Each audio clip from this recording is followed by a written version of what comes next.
श्रीराम समर्थ. देहबुद्धीचा त्याग करावा. मानाला कारण अभिमान होय. मी मोठा असे मनाने घेतले म्हणजे मानाची गरज लागते. हा अभिमानच भगवंताच्या आणि आपल्यामध्ये आड येतो.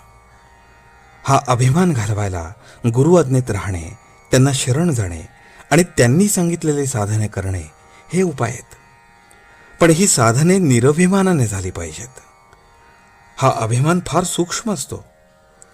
मी गुरु आज्ञेत राहतो, त्यांनी सांगितलेली साधने करतो, आता माझा अभिमान गेला, हे म्हणणे सुद्धा अभिमानाचेच बोलणे होय. खरे पाहता अभिमान बाळगण्यासारखे आपल्याजवळ आहे तरी काय?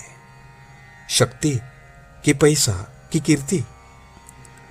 जगात आपल्यापेक्षा कितीतरी लोक मोठे आहेत, पण मौज अशी आहे की भिक्षा मागणाऱ्याला सुद्धा मोठा अभिमान असतो. मी अमक्याच्या इथे भिक्षेला गेलो होतो, त्याने मला हट म्हटले, तेव्हापासून त्याचा उंबरठा नाही चढलो मी, असे तो म्हणतो.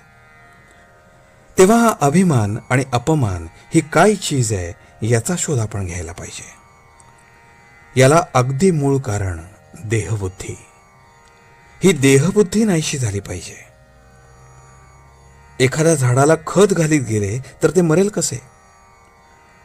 मला लोकांनी बरे म्हणावे, मान द्यावा, शिव्या दिल्या तर वाईट वाटते, हे देहबुद्धीला खत घालण्यासारखे आहे. चांगले वाईट मान अपमान सर्व देवाला अर्पण करावे. वस्तुतः कर्तेपणच त्याच्याकडे सोपवावे, म्हणजे त्या कृत्याचे परिणाम मनावर होऊ देऊ नयेत. व्यवहारात थोडा अभिमान लागतो, पण तो केवळ कारणापुरता असावा.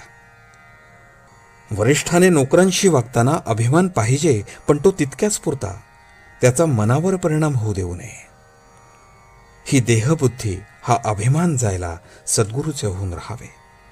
निदान बळजबरीने तरी मी त्याचा आहे असे म्हणावे. सद्गुरू तुम्हाला नकळत तुमचा अभिमान दूर करतील.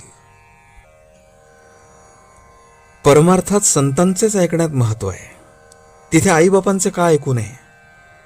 तर ज्याचे मन त्याच्या ताब्यात आहे, ज्याचे मन स्थिर झाले आहे, किंवा ज्याचे मन नेहमी भगवंतापाशी आहे, अशाचेच ऐकण्यात विशेष आहे. आपल्या देहबुद्धीची तरामोठी विलक्षण असते. सगुणोपासना आपल्या सवयीच्या आड येते म्हणून मनुष्य ती करत नाही. फारच सोपे म्हणून तो भगवंताचे नाम घेत नाही, आणि फुकट काय जेवायला घालायचे म्हणून तो अन्नदान करत नाही. असा मनुष्य फुकटच जायचा. देहबुद्धीला ताळ्यावर आणण्यासाठी संतांच्या ग्रंथांच्या वाचनाची गरज आहे.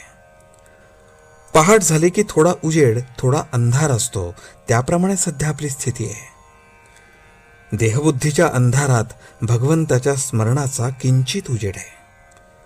हा देहबुद्धीचा अंधकार जाऊन पूर्ण प्रकाश दिसायला भगवंताच्या अनुसंधानासारखा दुसरा कोणता उपाय असणार? आजचे बोधवचन. मीपणाची आणि अभिमानाची पूर्णाहुती देणे हाच खरा यज्ञ होय.